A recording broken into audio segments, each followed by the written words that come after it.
Hay un momento en los Evangelios que ha desconcertado a lectores, teólogos e historiadores durante 2000 años. No es un milagro, no es una parábola, no es una enseñanza doctrinal de las que Jesús pronunciaba ante multitudes. Es un gesto silencioso que ocurre en el centro de uno de los episodios más tensos del Nuevo Testamento y que el texto sagrado registra 2 veces con una precisión que resulta desconcertante precisamente por lo que no explica. Jesús se inclinó y escribió con el dedo en la tierra. Juan, capítulo 8, versículos 6 y 8. 2 veces en el mismo episodio, y en ninguna de las 2 ocasiones el texto dice qué escribió. En ninguna otra escena de los 4 evangelios, Jesús escribe nada, nunca. Él que enseñó durante 3 años, Él que pronunció el Sermón del Monte, Él que respondió a cada trampa de fariseos y escribas con una precisión que los dejaba sin palabras. En este momento específico, frente a una mujer a quien querían apedrear, se agachó y escribió en el polvo. ¿Qué escribió? Durante 20 siglos, esa pregunta ha producido más respuestas que ninguna otra sobre un versículo en blanco de toda la Biblia. Padres de la Iglesia, rabinos, teólogos medievales, exégetas modernos y arqueólogos bíblicos han ofrecido sus interpretaciones. Hoy vamos a examinarlas todas, y al final, la que resulte más probable va a cambiar completamente cómo lees esta historia. Para entender lo que Jesús escribió, primero hay que entender dónde estaba, quiénes lo rodeaban y qué estaba en juego en ese momento específico. Era la mañana del día siguiente a la fiesta de los tabernáculos. Juan 8:2 lo dice con precisión. Y por la mañana volvió al templo, y todo el pueblo vino a él, y sentado él, les enseñaba. La fiesta de los tabernáculos, o Sukkot en hebreo, era una de las 3 fiestas de peregrinación más importantes del calendario judío. Duraba 7 días, y durante esa semana, Jerusalén se llenaba de peregrinos de todo el mundo conocido. Era una fiesta de acción de gracias por la cosecha, pero también una conmemoración de los 40 años en el desierto, cuando Israel había vivido en tiendas sin tener un hogar permanente. El último día de la fiesta, el día más solemne, Jesús había estado en pie en el templo y había pronunciado una de las declaraciones más audaces de todo su ministerio. Si alguno tiene sed, venga a mí y beba. El que cree en mí, como dice la Escritura, de su interior correrán ríos de agua viva. Juan 7, 37 a 38. Las palabras habían producido una división inmediata entre la multitud.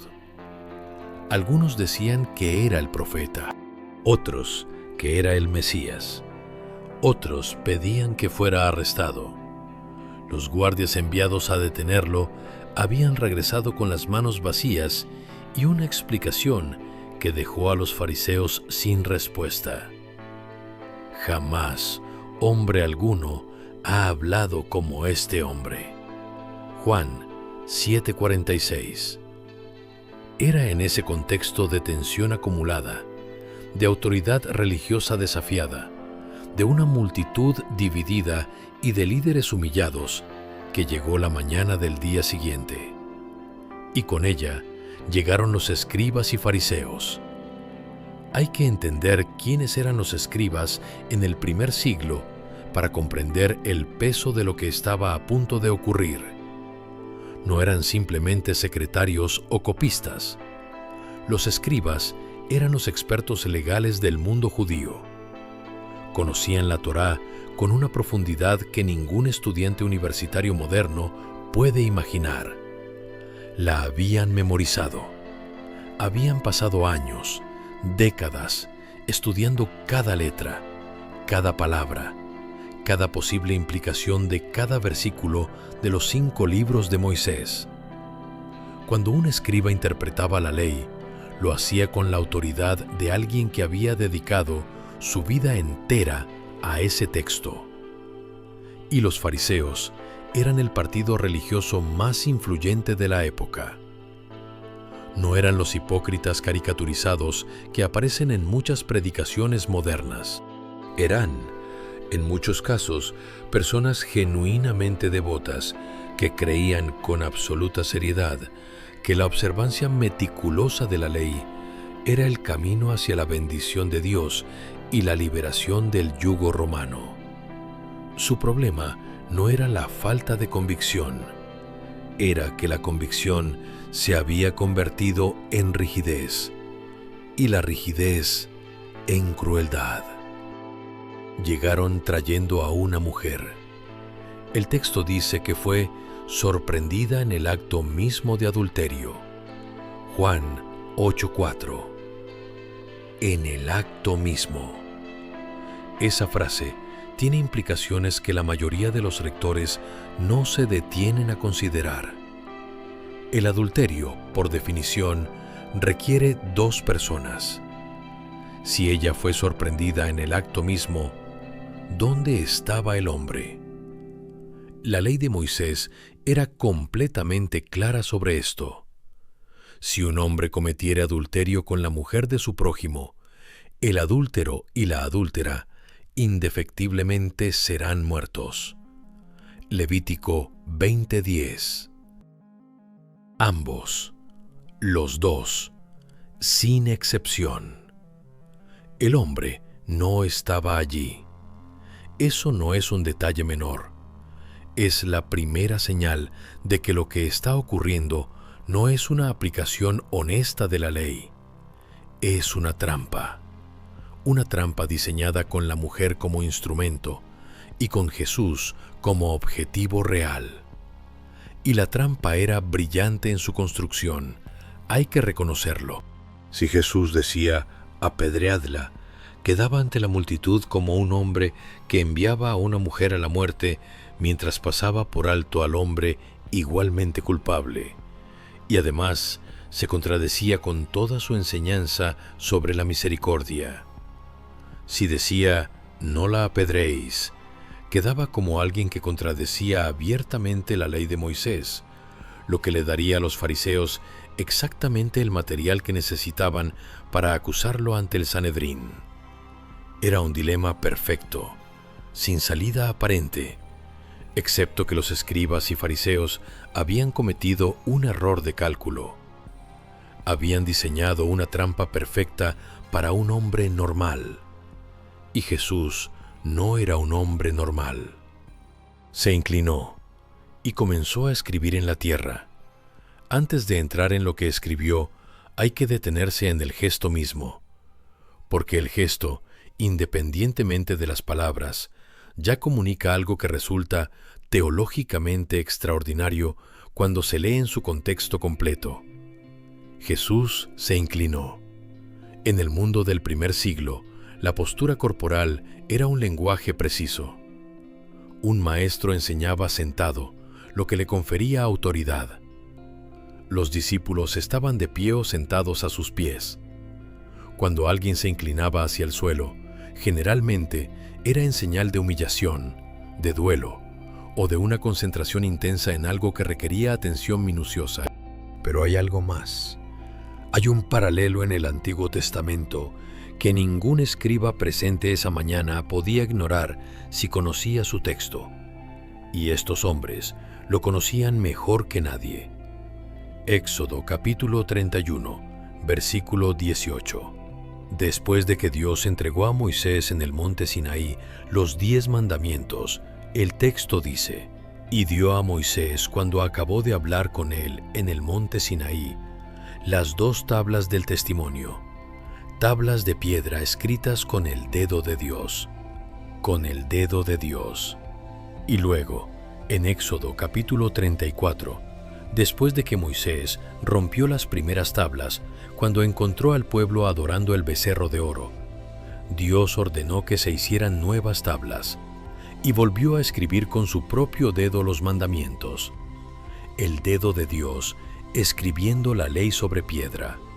Y ahora, en el patio del templo de Jerusalén, el que sus discípulos llamaban Hijo de Dios, se inclina y escribe con el dedo en la tierra, no sobre piedra, sobre tierra, polvo, el material más efímero posible, el material del que, según Génesis, fue hecho el ser humano. Polvo eres, y al polvo volverás. Génesis 3:19. Si Jesús escribió conscientemente, haciendo referencia a esa imagen, estaba haciendo algo que los escribas presentes, con toda su formación, debían reconocer.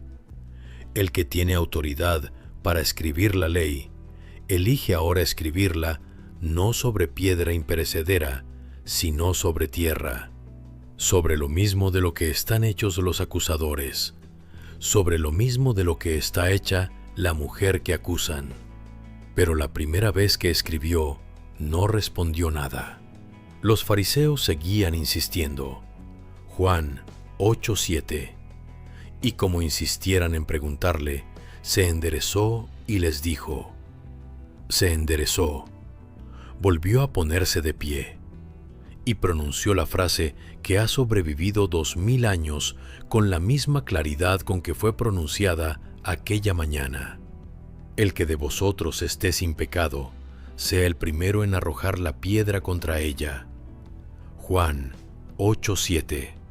Y volvió a inclinarse, y volvió a escribir. La estructura del texto es notable en su simetría.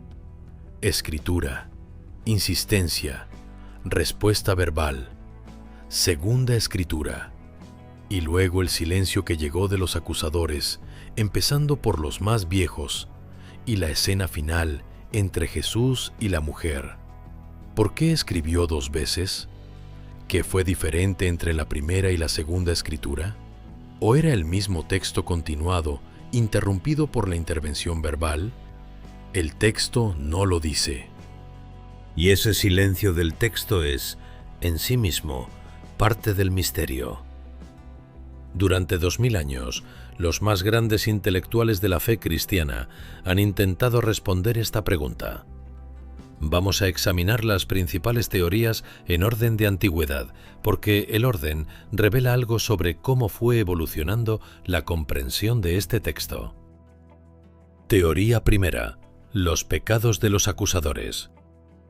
La interpretación más antigua que tenemos en forma escrita proviene de San Jerónimo, el traductor de la Biblia al latín en el siglo IV, cuya versión, conocida como la Vulgata, se convertiría en el texto oficial de la Iglesia Católica durante más de 1000 años. Jerónimo propuso que Jesús escribió en el suelo los pecados específicos de cada uno de los acusadores. Esta interpretación tiene una lógica narrativa poderosa. Explicaría por qué los acusadores comenzaron a retirarse uno a uno, comenzando desde los más viejos. Juan 8:9. Los más viejos primero, como si los que habían vivido más tiempo tuvieran más que temer de lo que aparecía escrito en el polvo. Un acusador que ve su propio pecado secreto escrito frente a él en letra visible para todos los presentes, tiene una razón muy concreta para soltar la piedra y retirarse en silencio. Ambrosio de Milán, contemporáneo de Jerónimo, defendió una variante de esta teoría: que Jesús no escribió los pecados en general, sino las palabras exactas de condena que la ley prescribía, pero acompañadas del nombre de quienes eran igualmente culpables de esos mismos pecados. Una acusación espejo. El texto de condenación vuelto contra los condenadores. Esta teoría tiene el problema de que el texto griego original no ofrece ningún apoyo lingüístico directo. Es una inferencia, por coherente que resulte narrativamente. Teoría segunda: los nombres de los acusadores. Eusebio de Cesarea, el gran historiador de la Iglesia del siglo IV, propuso una variante diferente. que Jesús simplemente escribió los nombres de los acusadores, no sus pecados, solo sus nombres. La fuerza de esta interpretación está en su simplicidad. En el mundo antiguo, escribir el nombre de alguien tenía un peso específico. En la tradición judía, los nombres no eran etiquetas arbitrarias, eran declaraciones de identidad. Cuando Dios cambió el nombre de Abram a Abraham o de Jacob a Israel, no era un cambio cosmético, era una redefinición de la persona entera. Y cuando un juez o un magistrado escribía el nombre de alguien en un documento legal, estaba iniciando un proceso que podía tener consecuencias irreversibles. Si Jesús escribió los nombres de los acusadores, estaba diciendo: yo también puedo iniciar un proceso legal. Yo también puedo señalar hacia los culpables. ¿Estáis seguros de querer continuar con este juicio? Teoría tercera. Jeremías 17:13. Esta es la teoría que más peso ha ganado entre los estudiosos bíblicos en los últimos 2 siglos y merece un examen cuidadoso porque conecta el gesto de Jesús con un texto del Antiguo Testamento de una manera que habría sido reconocible para cualquier escriba presente esa mañana. Jeremías 17:13.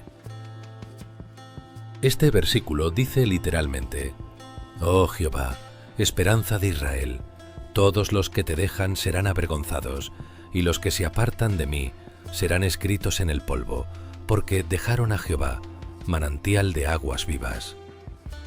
Serán escritos en el polvo, no sobre piedra, no en un registro permanente, en el polvo, en algo que el viento puede borrar, que la lluvia puede disolver, que el tiempo elimina sin dejar rastro. Y hay algo más en ese mismo versículo que resulta extraordinario en su resonancia con el contexto del episodio de Juan 8. La frase manantial de aguas vivas. Esas mismas palabras, en el capítulo anterior del mismo Evangelio de Juan, habían salido de los labios de Jesús.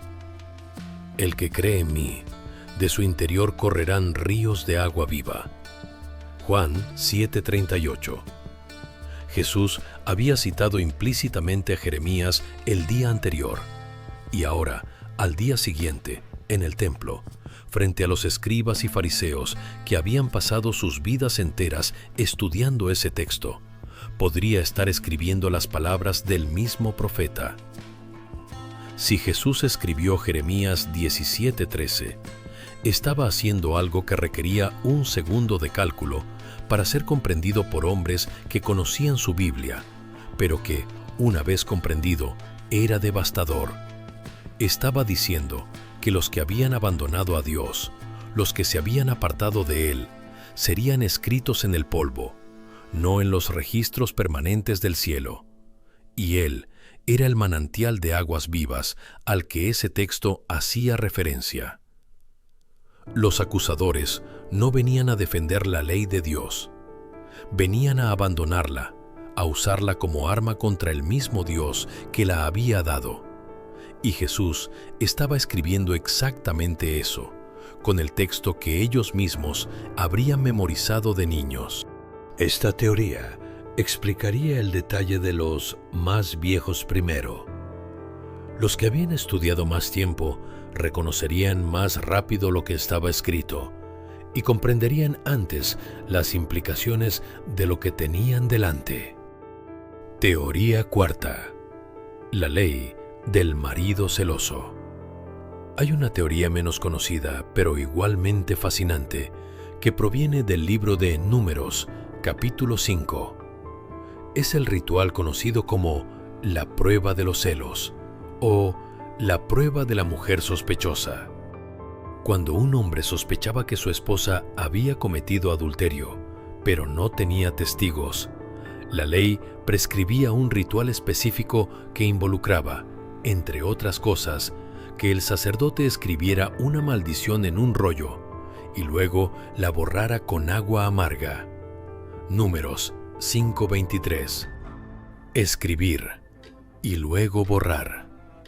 Hay exégetas que han sugerido que Jesús podría estar haciendo referencia a ese ritual, pero invirtiéndolo. en lugar de escribir la maldición sobre la mujer acusada, escribe algo que luego será borrado por el viento o pisoteado por los que se van. La maldición que debería caer sobre ella es escrita y luego destruida por el propio acto de acusación injusta de sus acusadores. Esta teoría es la más especulativa de las cuatro, pero no carece de coherencia simbólica dentro del mundo legal y ritual del primer siglo. Teoría quinta. El texto del segundo mandamiento. Hay una quinta teoría, minoritaria pero intrigante, que propone que Jesús escribió el segundo de los 10 mandamientos. No tomarás el nombre de Jehová tu Dios en vano. Éxodo 27. La lógica es esta. Los fariseos estaban invocando la ley de Dios para llevar a cabo lo que en realidad era una trampa política diseñada para destruir a Jesús. Estaban usando el nombre y la autoridad de Dios para un propósito que no tenía nada que ver con la justicia divina. Y Jesús les estaba recordando, silenciosamente, que tomar el nombre de Dios en vano no significa solo pronunciar una blasfemia. Significa usar la autoridad de Dios para propósitos que no son los de Dios. Ninguna de estas 5 teorías puede ser probada definitivamente porque el texto no lo dice, y esa es precisamente la razón por la que la pregunta sigue abierta. Pero hay algo que todas las teorías tienen en común. Todas asumen que lo que Jesús escribió fue reconocible para al menos algunos de los presentes, que no fue un garabato sin sentido, que tuvo el efecto de hacer que hombres que habían llegado con piedras en la mano se fueran en silencio, uno por uno, comenzando por los más viejos. Algo que escribió en el polvo produjo ese efecto. Y eso, independientemente de qué fueran exactamente las palabras, es ya una revelación. Aquí está lo que la mayoría de los lectores de este pasaje nunca examina. El episodio de la mujer sorprendida en adulterio no estaba originalmente en el Evangelio de Juan. Es necesario decirlo con claridad porque es un hecho establecido de la crítica textual bíblica, y esconderlo sería deshonesto con una audiencia que merece la verdad completa. Los manuscritos más antiguos del Evangelio de Juan que poseemos, los papiros del siglo II y III, no incluyen este pasaje. Aparece en los manuscritos del siglo IV en adelante. Algunos manuscritos lo colocan al final del Evangelio de Juan, otros lo insertan en el Evangelio de Lucas después del capítulo 21, y existe una pequeña familia de manuscritos griegos que lo coloca en un lugar completamente diferente del Evangelio de Juan, después del capítulo 7 y versículo 36. ¿Significa esto que el episodio no ocurrió? No necesariamente. Y aquí la distinción es importante. Los eruditos textuales distinguen entre la autenticidad literaria de un texto, es decir, si fue escrito por el autor que se le atribuye y si formó parte del documento original, y la autenticidad histórica, es decir, si el evento que describe ocurrió realmente. Eusebio de Cesarea, en el siglo IV, menciona que Papia de Hierápolis, un obispo que vivió en el siglo II y que conoció personalmente a discípulos de los apóstoles, registró esta historia de la mujer acusada ante Jesús como parte de la tradición oral viva de la Iglesia primitiva. Lo que esto significa es que el episodio probablemente circulaba como tradición oral auténtica en las comunidades cristianas del primer y segundo siglo, y que en algún momento fue insertado en el texto escrito del Evangelio de Juan, porque los copistas reconocían que pertenecía al mismo espíritu y al mismo nivel de autenticidad histórica que los eventos que Juan sí había registrado. Agustín de Hipona ofreció una explicación interesante sobre por qué este texto podría haber sido omitido deliberadamente en algunos manuscritos tempranos. Escribió que algunos, de poca fe, o más bien enemigos de la verdadera fe, podían haber temido que sus esposas utilizaran el ejemplo de esta mujer para reclamar impunidad por sus propios pecados. El pasaje podría haber sido omitido no por dudas sobre su autenticidad, sino por miedo a sus implicaciones morales. Esa explicación de Agustín dice más sobre el mundo antiguo de lo que probablemente pretendía decir. Pero hay otro aspecto de este episodio que la crítica textual revela y que resulta teológicamente significativo, independientemente de los debates sobre autoría.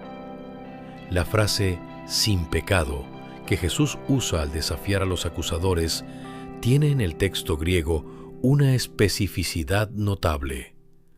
La palabra es anamartetos, literalmente sin haber cometido pecado, no sin pecado en general, lo que podría interpretarse como una norma abstracta imposible de cumplir, sino sin haber cometido pecado, en tiempo aoristo, que en griego indica una acción completada, sin haber cometido un pecado específico, concreto, en algún momento determinado. ¿Cuál pecado?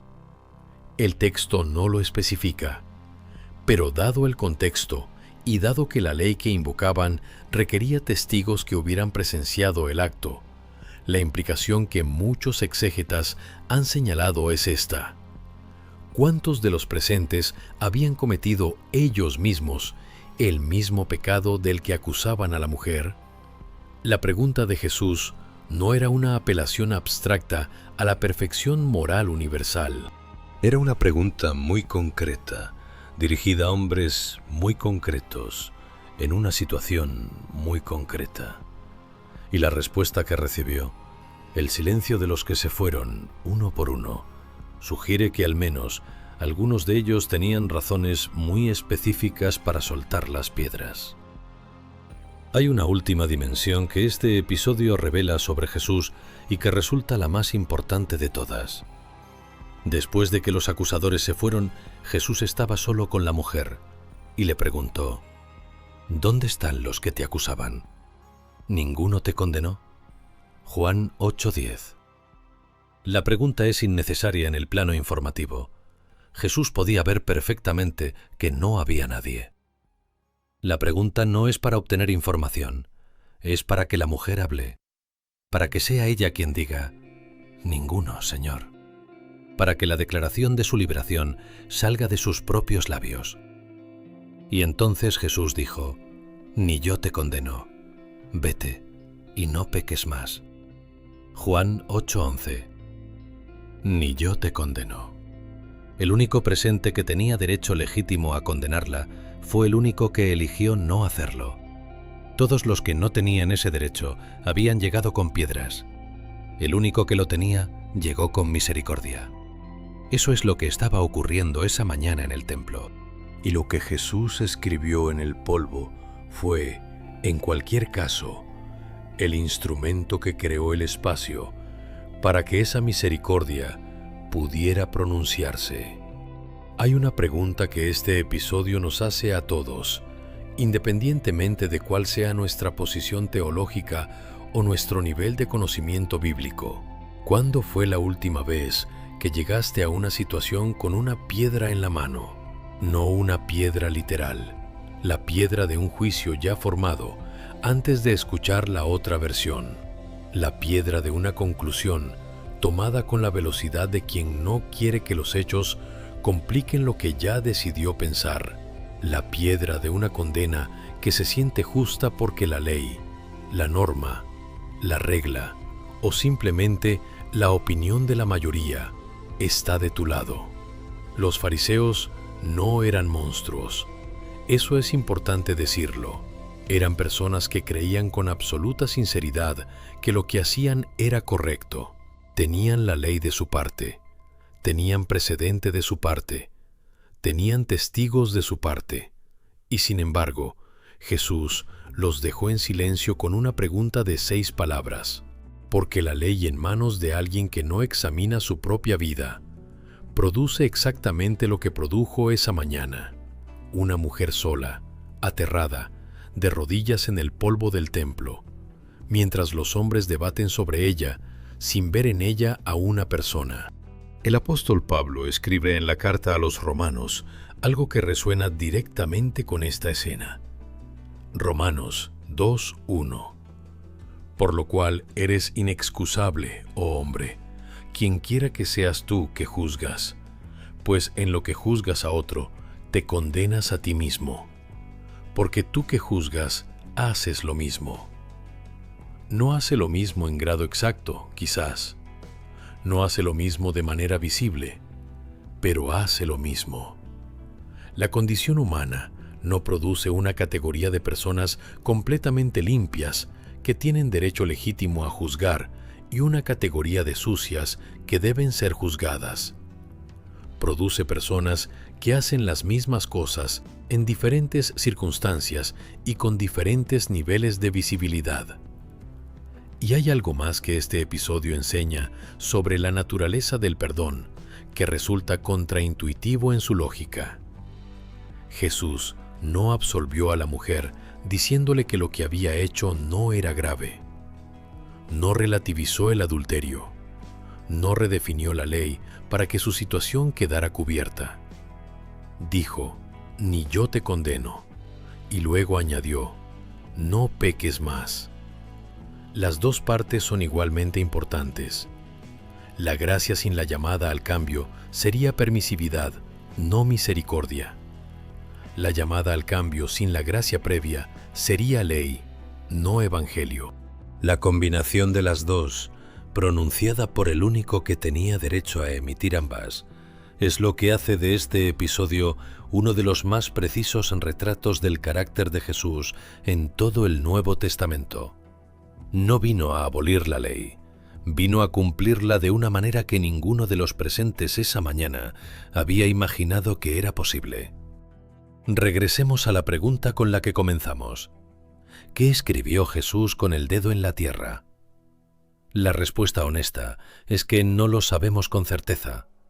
El texto no lo dice, y ninguna tradición antigua suficientemente temprana nos dejó una respuesta que pueda considerarse definitiva. Lo que tenemos son inferencias, algunas muy bien construidas sobre fundamentos textuales sólidos y todas ellas iluminadoras de diferentes aspectos del episodio. Pero hay algo que sí podemos saber y que resulta más importante que el contenido específico de lo que escribió. Lo que Jesús escribió en el polvo, sean cuales sean las palabras exactas, fue borrado. El polvo del patio del templo fue pisoteado, barrido, agitado por los pies de los que se fueron y por los que siguieron llegando a lo largo del día. Lo que estaba escrito dejó de estar escrito. Desapareció. Y la mujer que fue traída esa mañana para ser condenada se fue viva. Esa es la simetría final del episodio. Lo que fue escrito en el polvo fue efímero.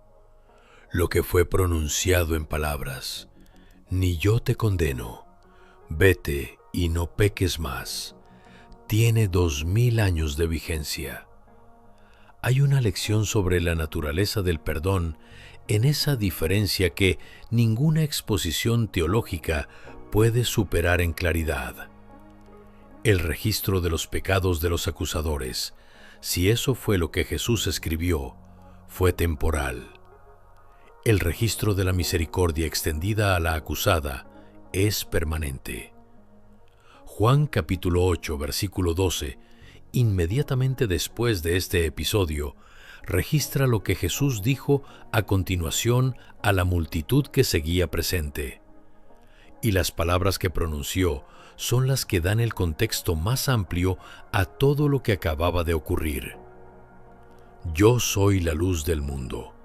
El que me sigue no andará en tinieblas, sino que tendrá la luz de la vida. La luz que reveló los pecados de los acusadores en el polvo del templo es la misma luz que iluminó el camino de una mujer que minutos antes había estado de rodillas esperando morir. ¿Qué escribió Jesús en la tierra? Quizás la pregunta más importante no es qué escribió, sino ¿para qué lo escribió? Y eso, el texto lo dice con absoluta claridad. 2000 años de pregunta, 5 teorías principales. Un texto que los manuscritos más antiguos no incluyen, pero que la tradición viva de la Iglesia preservó con cuidado.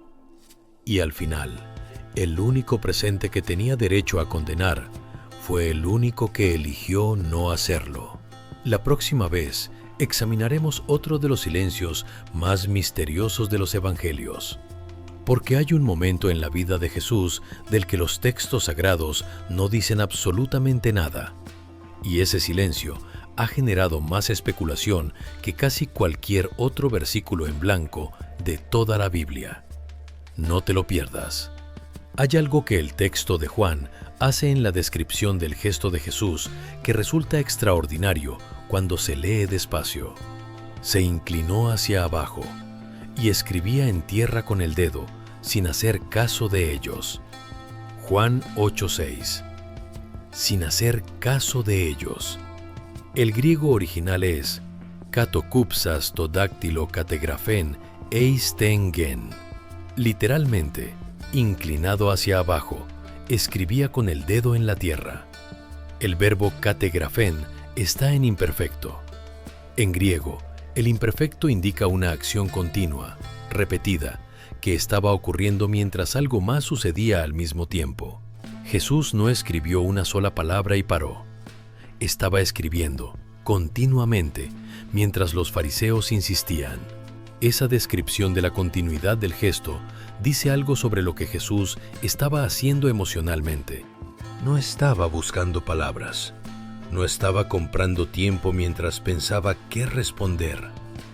La escritura era deliberada, prolongada, intencionada. Como si lo que escribía tuviera sentido en sí mismo, independientemente de si los acusadores lo leían o no. Y los fariseos seguían insistiendo. El texto dice, como insistieran en preguntarle. La palabra griega para insistir aquí es epemenon, que tiene connotaciones de perseverancia obstinada, de una presión que no cede. Estaban presionando, querían la respuesta, querían que Jesús se comprometiera con una posición que los dejara atrapado en su dilema. Y Jesús escribía en la tierra. Hay algo profundamente humano en ese gesto que cualquier persona que haya tenido que responder bajo presión reconoce. El momento en que en lugar de reaccionar impulsivamente, se toma un instante, se hace algo con las manos, se crea un espacio entre el estímulo y la respuesta. Pero aquí hay más que gestión emocional, porque cuando Jesús finalmente se enderezó y respondió, lo que dijo no fue una improvisación, fue una de las respuestas más precisas, más cargadas y más imposibles de refutar que se registran en todo el Nuevo Testamento. El que de vosotros esté sin pecado, sé el primero en arrojar la piedra contra ella. No dijo que la ley de Moisés estaba equivocada. No dijo que el adulterio no era grave. No apeló a la misericordia como alternativa a la justicia. Invocó la misma ley que ellos invocaban, pero la aplicó de una manera que incluía a los acusadores en su propio proceso de juzgar. La ley judía sobre la ejecución por lapidación requería que los testigos del delito fueran los primeros en arrojar la piedra. Deuteronomio 17:7. La mano de los testigos caerá primero sobre él para matarlo, y después la mano de todo el pueblo. No era solo un procedimiento, era una responsabilidad moral sobre los testigos. Si mentían, si exageraban, si tenían motivos ulteriores, la sangre del condenado caía sobre sus manos de una manera especialmente grave. Al decir, el que esté sin pecado sea el primero, Jesús no estaba pidiendo perfección absoluta a los testigos. Estaba invocando la norma de la ley sobre los testigos. ¿Eran testigos limpios? Habían llegado allí únicamente por el celo de la justicia, sin motivaciones ulteriores, sin pecados propios que contradecían la condena que querían pronunciar. La respuesta, según el texto, fue el silencio de los que se retiraron. Volvamos a la teoría que más peso ha ganado entre los estudiosos modernos, porque merece un examen más completo del que hicimos antes. Jeremías 17 es un capítulo que comienza con una imagen que resulta casi un eco invertido de lo que Jesús haría siglos después. Versículo 1. El pecado de Judá escrito está con cincel de hierro y con punta de diamante. Esculpido está en la tabla de su corazón y en los cuernos de vuestros altares. El pecado escrito. grabado en piedra, permanente, indeleble. Y luego, 12 versículos después, el texto da el giro. Versículo 13. Oh Jehová, esperanza de Israel, todos los que te dejan serán avergonzados, y los que se apartan de mí serán escritos en el polvo, porque dejaron a Jehová, manantial de aguas vivas, escritos en el polvo. El contraste entre las dos imágenes en el mismo capítulo es deliberado. El pecado del pueblo está grabado en piedra, permanente y acusador, pero los que abandonan a Dios, los que usan su nombre para propósitos que no son los suyos, serán escritos en el polvo, no en piedra, en polvo, en algo que se borra, que se dispersa, que el viento lleva. Ahora bien, si Jesús conocía este texto y los escribas y fariseos lo conocían con absoluta certeza, lo que Jesús escribía en el polvo frente a ellos podría ser exactamente ese versículo. Y si así era, lo que estaba haciendo era esto. Estaba diciendo que los hombres que habían llegado invocando la ley de Moisés para atrapar a Jesús eran precisamente los hombres del versículo 13 de Jeremías, los que habían dejado al Señor, los que se habían apartado del manantial de aguas vivas, los que serían escritos en el polvo, no en el libro de la vida. Y la conexión con las palabras del capítulo anterior del Evangelio de Juan es tan precisa que resulta difícil considerar la coincidencia. El día anterior, en el último día de la fiesta de los tabernáculos, Jesús había pronunciado: «Si alguno tiene sed, venga a mí y beba». Y Juan explica: «Esto dijo del Espíritu que habían de recibir los que creyesen en él». Juan 7, 37 a 39. El agua viva, el manantial. Las mismas palabras de Jeremías 17:13. Si los fariseos oyeron a Jesús decir manantial de aguas vivas el día anterior, y luego llegaron al día siguiente a enfrentarlo, y Jesús escribió en el polvo las palabras de ese mismo versículo, el mensaje era inconfundible para cualquiera que conociera el texto. Jesús estaba diciéndoles, en el idioma que ellos mejor entendían, el idioma de la Escritura que habían dedicado sus vidas a estudiar, que estaban en el lado equivocado del versículo, que lo que hacían esa mañana era exactamente el apartarse de Dios que Jeremías había descrito, que serían escritos en el polvo. Y entonces se fueron, uno por uno, comenzando por los más viejos, los que habían estudiado más, los que reconocerían más rápido las palabras escritas en el suelo del patio del templo. Hay un detalle sobre la historia textual de este pasaje que resulta revelador precisamente en lo que implica sobre cómo funcionaba la tradición cristiana primitiva. El hecho de que este episodio aparezca en diferentes lugares, en diferentes manuscritos, en el capítulo 8 de Juan en la mayoría, al final del Evangelio de Juan en algunos y en el Evangelio de Lucas en otros, es generalmente presentado como evidencia de que el texto era flotante, es decir, que no tenía un lugar fijo establecido en el canon porque su origen era incierto. Pero hay otra manera de leer esa evidencia. Si el episodio fuera una invención tardía, si alguien lo hubiera fabricado en el siglo III o IV para ilustrar la misericordia de Jesús, habría sido insertado en un lugar coherente y permanecido allí. Los falsificadores de textos antiguos no producen materiales que flotan entre 4 ubicaciones diferentes. Lo que flota es precisamente lo que era conocido y transmitido oralmente, lo que todo el mundo sabía que había ocurrido, pero que nadie había insertado en un lugar específico del texto escrito, porque todos asumían que el otro ya lo había hecho. Papia de Hierápolis, que que vivió aproximadamente entre los años 60 y 130 de nuestra era, y que conoció a hijos de discípulos de los apóstoles, registró este episodio como tradición viva. Eusebio cita su referencia en la historia eclesiástica.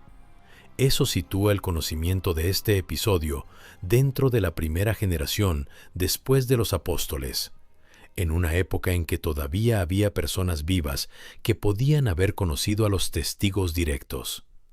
Lo que la crítica textual revela, cuando se examina en su totalidad, y no solo en el dato de la ausencia en los manuscritos más antiguos, es que este episodio era ampliamente conocido, ampliamente transmitido, y que su inserción en el texto de Juan fue el resultado de un proceso de canonización tardío de algo que había estado vivo en la memoria de la Iglesia desde el principio. Y si la memoria de la Iglesia primitiva preservó este episodio con tanto cuidado durante generaciones, es difícil explicar esa preservación a menos que quienes lo transmitían creyeran que describía algo que realmente había ocurrido. Los primeros cristianos eran perseguidos por sus creencias. No tenían ningún incentivo para preservar historias que no consideraran verdaderas. Lo que escribió Jesús en el polvo del templo esa mañana fue borrado por el tiempo. Pero la historia de lo que ocurrió después, una mujer que fue traída para ser condenada y se fue libre, sobrevivió 2000 años. Eso también es una forma de evidencia. Hay un detalle geográfico en este episodio que la mayoría de los lectores pasan por alto porque aparece justo después, en el versículo 20 del mismo capítulo 8. Juan registra que estas palabras Jesús las pronunció en el lugar de las ofrendas, enseñando en el templo. Juan 8:20. El lugar de las ofrendas, o el tesoro, era una zona específica del patio del templo conocida como el patio de las mujeres. Era la parte del templo a la que podían acceder tanto hombres como mujeres judíos. A su alrededor había 13 receptáculos en forma de trompeta invertida, donde los fieles depositaban sus ofrendas.